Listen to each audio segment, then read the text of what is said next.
In the quiet hours before dawn, I often find myself reflecting on the peculiar comfort we find in doing nothing.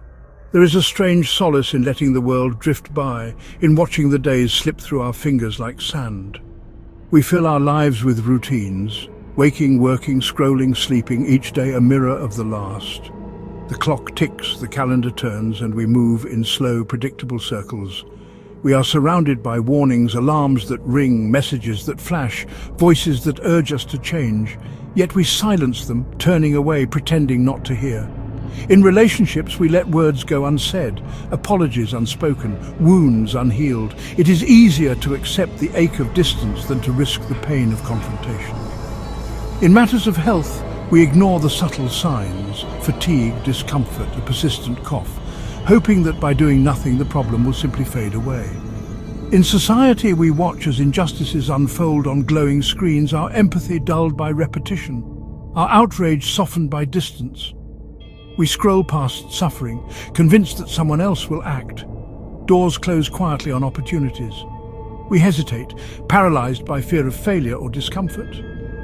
And so we let chances slip away, one after another. We convince ourselves that resignation is wisdom, that acceptance is strength. But beneath the surface, a quiet hum persists, a subtle ache, a sense that something vital is slipping away.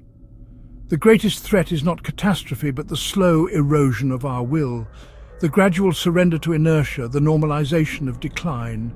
We are not undone by sudden disaster, but by the collective weary sigh of indifference, a resignation that echoes through empty streets and silent rooms, unraveling the fabric of our lives, one quiet moment at a time.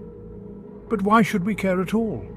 What stirs us from this gentle drift, this quiet surrender to the ordinary?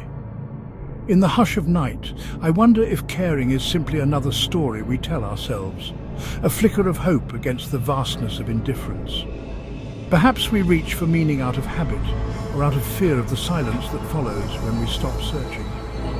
Perhaps the ache we feel is not a call to action, but a reminder of our own smallness beneath the indifferent sky. Still, the question lingers: if nothing truly matters, why does the weight of apathy feel so heavy? Why do we long for something more, even as we drift through the days, untouched and unmoved? There are no easy answers. Only the quiet hum remains, echoing in the darkness, inviting us to listen, to wonder, and perhaps to care.